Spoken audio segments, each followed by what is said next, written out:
Hi guys, how are ya? Today we are going to do my grandmother's stuffed crabs. Now if you go on to my food blog at www.cabeuser.wordpress.com, you can find the recipe and a little bit of a story about how these came to be. My grandmother used to always love when her family would come in from out of town or visit her, and she would do what she could to make us happy. She would cook lemon pie. She'd make lemon pie for me. She would do blackberry dumplings. She would do crab meat, stuffed crabs, do all kinds of things. In fact, she had, most of the time, she went crabbing for the crabs, and you will see that on the, you'll see the story on the blog. But anyway, we're going to start off here today. This is a little bit expensive nowadays because of the price of crab meat, and I already had this in my freezer, so we are going to use this today.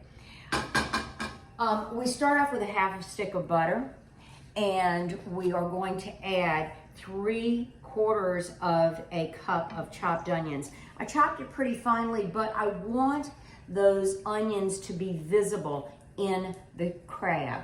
Now, I'm not using crab shells because they did not have any. So I am taking these ramekins and I am going to use that. This will make enough for 6 of these ramekins. I'm going to spray each one of the ramekins with a little bit of olive oil. I'm using my little extra virgin olive oil sprayer here. So I'm going to spray those so they won't stick. And I'm going to prepare this crab meat mixture for this afternoon and do them a little bit later in the oven. I'll finish them off in the oven for dinner. But anyway, we've got each one of those going. I'm going to saute these onions for about 5 minutes. I'll turn this off because it's going to be really boring just having me saute the onions. The other thing I've got prepared is celery. I've got about a half cup or a little bit more of celery. I want to caramelize my onions, and then I want to add the celery after about 5 minutes. I've already prepared some seasoned panko breadcrumbs. So I've got about 1.5 cups of seasoned panko breadcrumbs. To season it, I added oregano and thyme and a little bit of garlic salt, garlic powder. I also have 1 pint or 16 ounces of crab meat. I've got salt and pepper. It's a very easy recipe, and as I said, you can follow it. You can go on the food blog and find it. I'm going to go ahead and turn the video off right now, and then I'll come back when I add the celery, show you a little bit about that, and then we'll move on from there. So I've turned down the heat a little bit. The onions are beginning to caramelize, and you can see a little bit of brown on there. Of course, they're softened a little bit more. So now I'm going to add the celery. And you want to chop that pretty good. We're going to let this go for about 5 minutes. So I'll turn this off again, and we'll be back in about 5 minutes.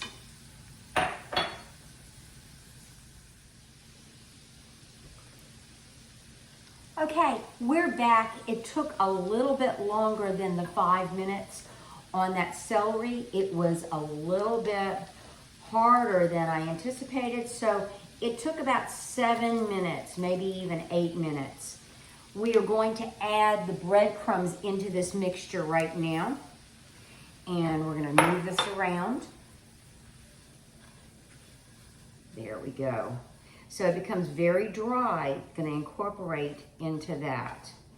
And all of that butter, that half stick of butter is going to be absorbed by those breadcrumbs.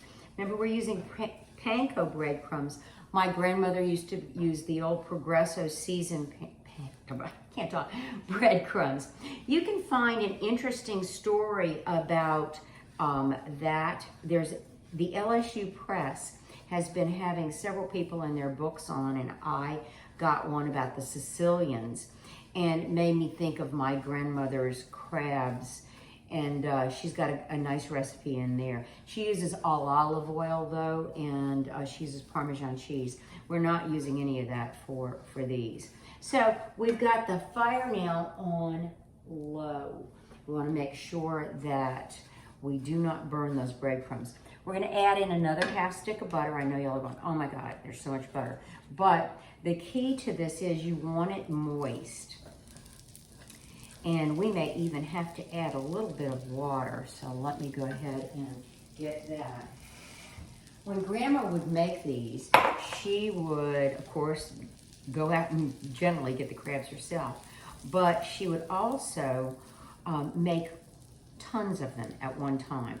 And then she'd freeze them for when we would get home, and she'd pull them out of the freezer, and then she'd put them in the oven, and they were ready to go. You can do that with these. You can do it with the ramekins. And just once they cool, once they get to a safe temperature, you can go ahead and freeze them. So we've got that. Now, we have some beautiful lump crab meat from the H-E-B, and as I said, I got it back when lump crab meat was not that expensive. So we're going to incorporate that. I do believe we're going to have to add some water to this because the panko has just soaked up the butter. So we're going to add this. It is nice lump crab meat. You do not want to tear it up. You're going to want to fold it in. And it does have a little liquid. Do not worry about adding, messing up anything. Just go ahead and add that little bit of liquid in there. Grandma's crabs were always full of crab meat.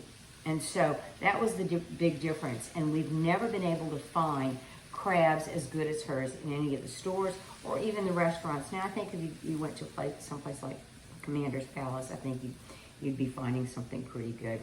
We're going to go ahead and add some black pepper. And we're going to add salt. Grandma was always a little heavy-handed on her salt. We want to be careful. We're going to taste this in a second to see if we need any additional seasoning. So we're going to continue to fold this in.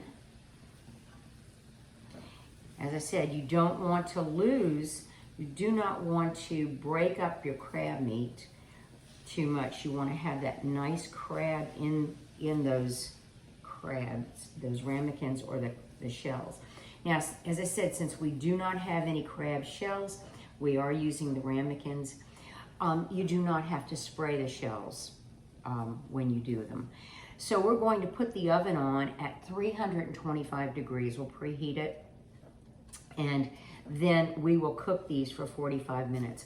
We're going to go ahead and add, because the panko breadcrumbs are a little bit different from Progresso, we're going to add about 1/4 cup of water and then stir that in carefully because we're not wanting to break up the crab meat. There we go.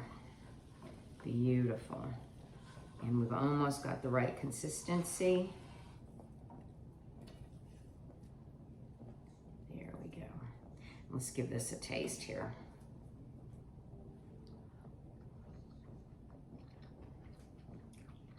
That's good. I think it's going to need a little more pepper.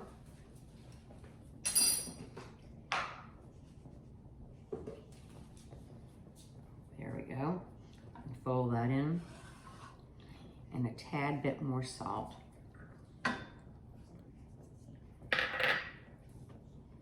Beautiful. So now we'll let this cool. We'll put it in our ramekins, and I'll show you how that looks in a little bit.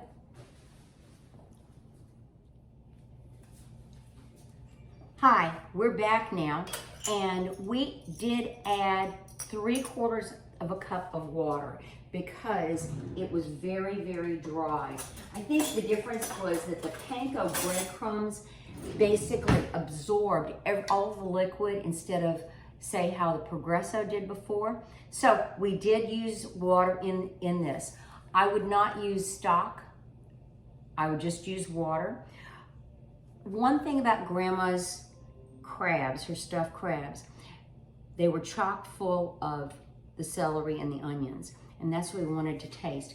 Also, I know some of you are going, okay, there's so much butter, but it will change. It will certainly change the taste of the crab, the stuffed crabs, if you do not use butter and you use olive oil. Now, needless to say, it may not, it probably will taste wonderful, but just know that there will be a significant difference if you use the olive oil instead of the butter.